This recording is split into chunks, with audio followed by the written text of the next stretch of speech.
देश के कोने कोने में फैल।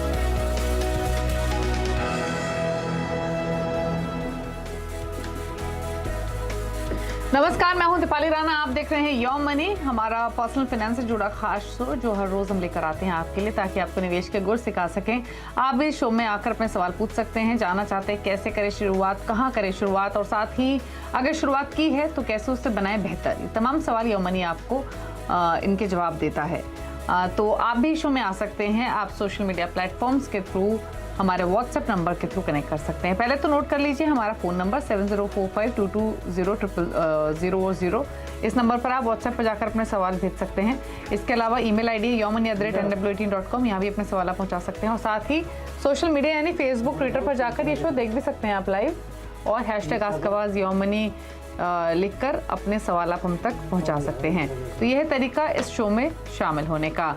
आज आपके सभी सवालों को आंसर करने के लिए हमारे साथ आनंद राठी वेल्थ के डेप्यूटी सीईओ फिरोज अजीज मौजूद हैं। फिरोज जी नमस्कार, स्वागत है आपका। और आज हम वैल्यू फंड की बात करेंगे, उसी से शो की शुरुआत करेंगे कि एग्जैक्टली वैल्यू फंड्स होते क्या हैं, इनमें ये कहाँ इन्वेस्ट करते हैं, किस कैटेगरी ऑफ इन्वेस्टर्स को ये सूट करते हैं, और क्या कैरेक्टरिस्टिक्स हैं वैल्यू फंड्स की। दीपाली जी नमस्कार, गुड इवनिंग। वैल्यू फंड्स जो है, एक दो कॉन्सेप्ट होते हैं इन्वेस्टिंग के। एक फिलॉसफी होती है वैल्यू इन्वेस्टिंग, उसकी ऑपोजिट होती है ग्रोथ इन्वेस्टिंग। वैल्यू इन्वेस्टिंग मतलब आपने वो कंपनियां देखनी है जो सस्ते दामों पे मिल रही है।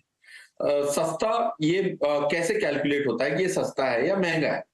अगर कमाई अगर 1 रुपए की हो और उसको वैल्यू मिल रही हो 20 रुपए की, तो उसको कहते हैं प्राइस टू अर्निंग मल्टीपल है 20 का। तो निफ्टी की जो 50 कंपनियों का मिश्रण है, उसकी पी रेशियो जो कहते हैं प्राइस टू अर्निंग रेशियो, वो 20 है।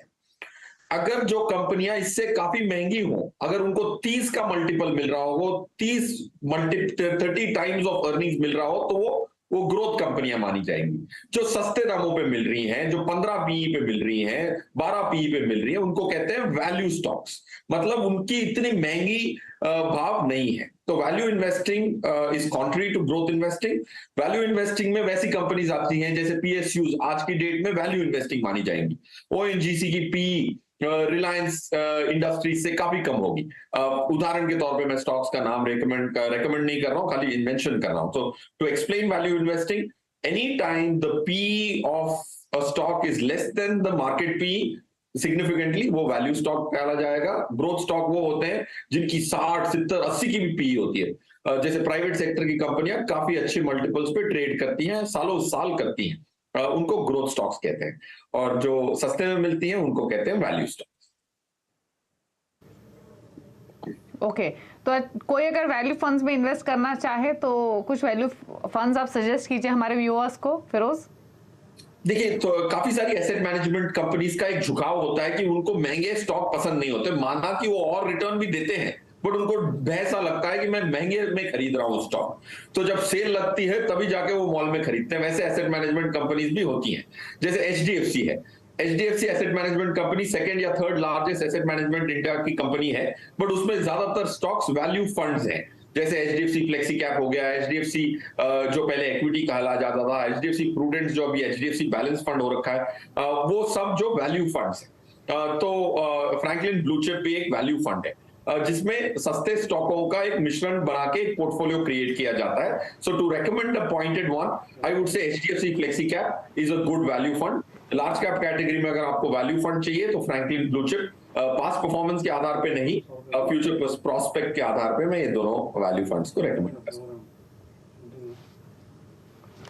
ओके, तो ये दो वैल्यू फंड्स आपको सजेस्ट किए गए हैं फिरोज जी की ओर से, इन्हें आप कर सकते हैं नोट। लेकिन अब बिना देरी के क्वेश्चंस करते हैं शामिल, और अपना सवाल पूछने के लिए हमारे साथ जो पहले कॉलर मौजूद हैं वो है प्रकाश कुमार सिंह, हैदराबाद से कनेक्टेड हैं। प्रकाश जी गुड इवनिंग, बताइए क्या सवाल है आपका, क्या जानना चाहते हैं।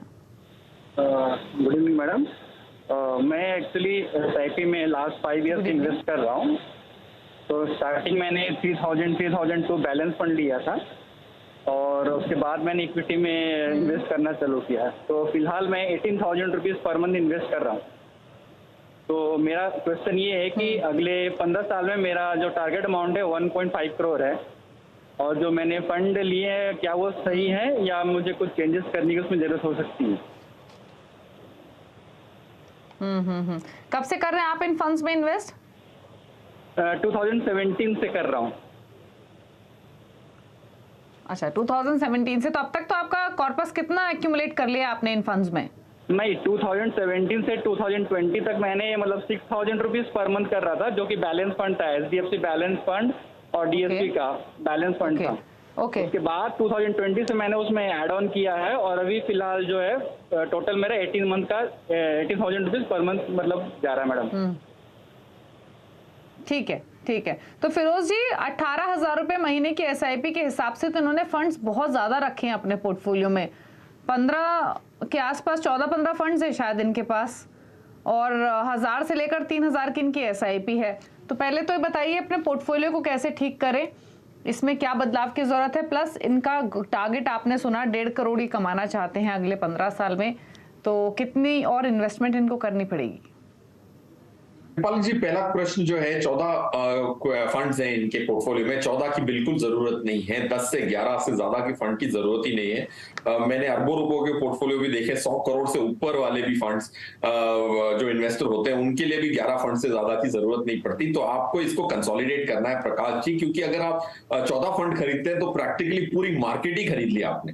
तो मार्केट खरीद के मार्केट को बीट करना नामुमकिन सा हो जाता है। तो आप 14 से उसको कैसे भी करके 10-11 पे लेके आए as a first step. That's recommendation 1।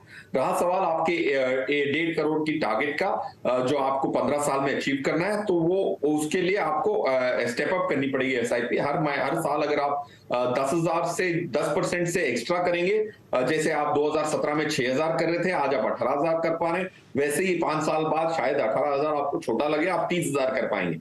तो इसको हर महीने हर साल आप 10% से स्टेप अप करें। अगर आप SIP को सिर्फ 20,000 पे सीमित रखना चाहते हैं तो 1 करोड़ ही इकट्ठा हो पाएगा 12% की रिटर्न पे। 12% की रिटर्न इसलिए प्रोजेक्ट कर रहा हूं क्योंकि 14 की उम्मीद करना पास परफॉर्मेंस के आधार पर ठीक लगेगा, बट फ्यूचर प्रोस्पेक्ट के हिसाब से 12 से ज्यादा की उम्मीद करके ग्रोल की प्लानिंग नहीं करनी चाहिए, इसलिए 12 की ही उम्मीद करिए। तो आप अपनी 10% से SIP बढ़ाएं।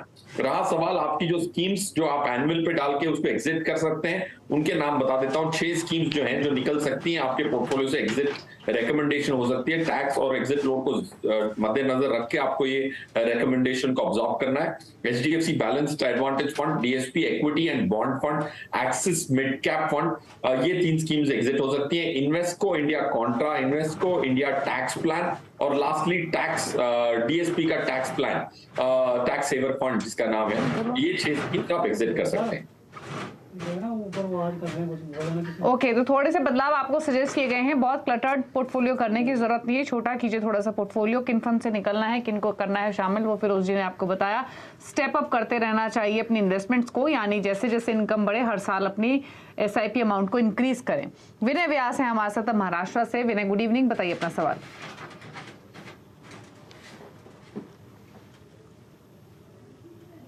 हेलो विनय, अगर आप सुन पा रहे हैं तो प्लीज अपना सवाल पूछिए। हेलो, हाँ मैम, आवाज आ रही है? जी बिल्कुल, बताइए।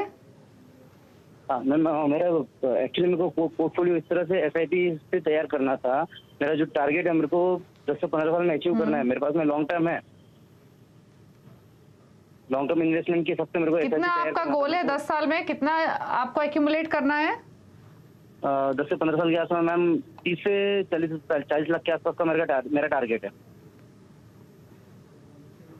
ओके, तो अभी इनके पास पोर्टफोलियो नहीं है फिरोज जी, पोर्टफोलियो क्रिएट करना है अगले 10 सालों के लिए। 30 से 40 लाख की एक्यूमुलेट करना चाहते हैं, तो बताइए कहाँ से कैसे शुरुआत करें? इस विनय जी, अच्छी बात है कि आप शुरुआत करना चाहते हैं। That's a great thing. 30 से 40 लाख का आपका अमाउंट कॉर्पस इकट्ठा करना है, तो आपको 10 से 13,000 रुपए की अप्रोक्सीमेट SIP की जरूरत पड़ेगी। 12% की रिटर्न के आधार पे अगर मैं बैकवर्ड कैलकुलेट करूं तो 30 लाख पहुंचने में 10 साल के लिए आपको 13,000 मंथली आपको सेट असाइड करने पड़ेंगे इक्विटी फंड्स में मात्र। तो उसके लिए 5-6 स्कीम्स भी बता देता हूं जिसको आप यूज कर सकते हैं इस एस्पिरेशन को मीट करने के लिए। तो Franklin India Blue chip, HDFC flexi cap, ICICI focused equity एक फोकस्ड एक्विटी कैटेगरी का फंड है, कोटक इमर्जिंग इक्विटीज एक मिड कैप कैटेगरी का फंड, एसबीआई कॉन्ट्रा एक कॉन्ट्रेरियन फंड है, और कैनरा रोबेको फ्लेक्सी कैप, ये 6 स्कीम्स एक कॉम्प्लीमेंट्री स्कीम्स होंगी एक दूसरे के लिए। तो एक अच्छा डिवर्सिफाइड कैटेगरी वाइज और एसेट मैनेजमेंट कंपनी वाइज भी अच्छा डिवर्सिफाइड पोर्टफोलियो बन जाएगा। ये 6 स्कीम्स खरीदने से आपके पास 250 स्टॉक्स शामिल हो जाएंगे अपने पोर्टफोलियो में, तो रिस्क काफी मिटिगेट हो जाता है इतनी अच्छी डिवर्सिफिकेशन के साथ। ठीक है, तो Franklin India Blue Chip, HDFC flexi Cap, Kotak Emerging Equity, ICICI Pru Focus, SBI Contra और कैनरा रोबेको फ्लेक्सी कैप, इन फंड्स के साथ कीजिए शुरुआत। 13,000 के आसपास की एसआईपी आपको करनी पड़ेगी, तब आप आसानी से अपने गोल को हासिल कर लेंगे। अगले कॉलर से बात करेंगे, माधव हैं हमारे साथ फोन लाइन पर, नासिक से। माधव, गुड इवनिंग, सवाल बताइए। Good evening madam, good evening. Hello, बताइए सवाल। सर अभी मेरे पास 1 या 2 लाख रुपए कैश है। ओके। हेलो, तो मैडम अभी मेरी जो लड़की है ना वो 11th क्लास में, मतलब उसकी अभी उम्र है 60, तो उसके 22 या 23 साल होने तक के उसके 22 या 30 साल होने तक अगर कुछ ऐसे 5 या 6 लाख कुछ हो सकते क्या उसके अंदर?